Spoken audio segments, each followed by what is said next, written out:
Bonjour à tous. Aujourd'hui, je voudrais vous parler d'un organisme qui s'appelle l'INSERM. L'INSERM est le seul organisme public de recherche français entièrement dédié à la santé humaine. Son objectif, améliorer la santé de tous par le progrès des connaissances sur le vivant et sur les maladies. L'innovation dans le traitement et la recherche en santé publique.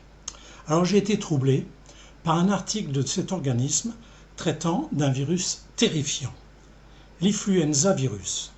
L'OMS relève chaque année de 3 à 5 millions de cas graves d'influenza virus dans le monde, entraînant, tenez-vous bien, 250 000 à 500 000 décès en hiver.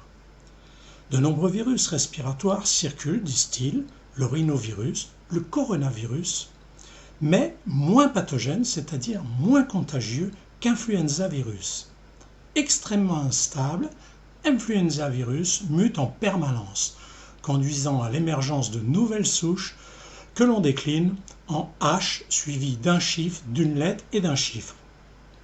H1N1 ou H2N2, voire de savants mélanges de H3N2. Certaines années, influenza virus se déchaîne en pandémie. Influenza virus 1918, 50 millions de morts. Influenza virus 1957, 2 millions de morts. Et plus près de nous, influenza virus de 1968, 1 million de morts, dont 40 000 en France. Alors, influenza virus, le gouvernement plonge-t-il la population dans la peur, le confinement total, lorsque chaque année, influenza virus frappe? Eh bien non.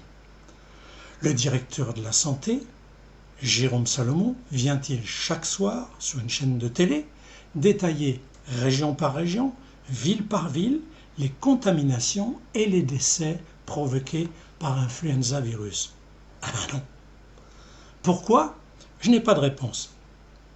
Peut-être est-ce parce que ce terrifiant virus, influenza virus, a été rebaptisé par un nom moins terrifiant. Ah oui, influenza virus, c'est la grippe. Et oui, le fameux miracle des mots et de la communication.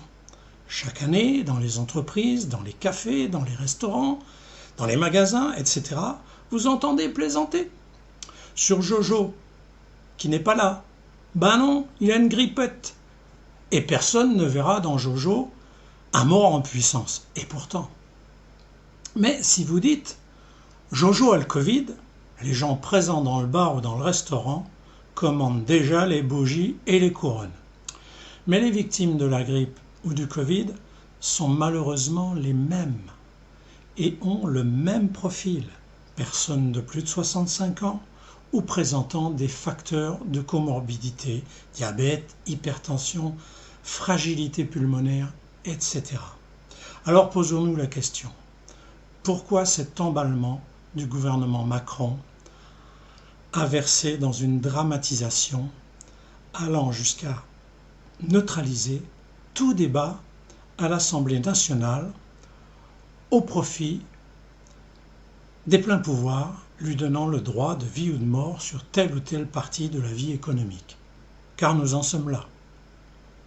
Sans aucune cohérence ni argument scientifique avéré. Un seul homme décide de votre avenir économique, social et culturel. C'est le fait du prince, du roi, de Jupiter. Toi, tu as une petite boutique, tu fermes. Toi, tu travailles dans une start-up, tu peux t'entasser dans le métro, le bus, le train pour aller bosser. Toi, tu peux t'entasser à la cantine du lycée ou du collège, mais tu ne peux pas aller avec tes parents au restaurant de ton village qui prend toutes les précautions sanitaires. Alors me direz-vous, c'est la saturation des hôpitaux. C'est un faux débat. Chaque année, les hôpitaux sont débordés. Les vidéos de soignants, les manifestations mettant en avant la fermeture des lits d'hôpitaux et la fermeture d'hôpitaux même ne datent pas d'aujourd'hui et sont bien antérieures à l'épidémie de Covid.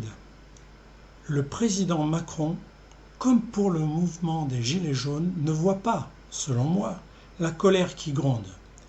Mais les millions de Français qui, malheureusement, vont perdre leur emploi en 2021 risqueraient fort de lui rappeler une dure réalité.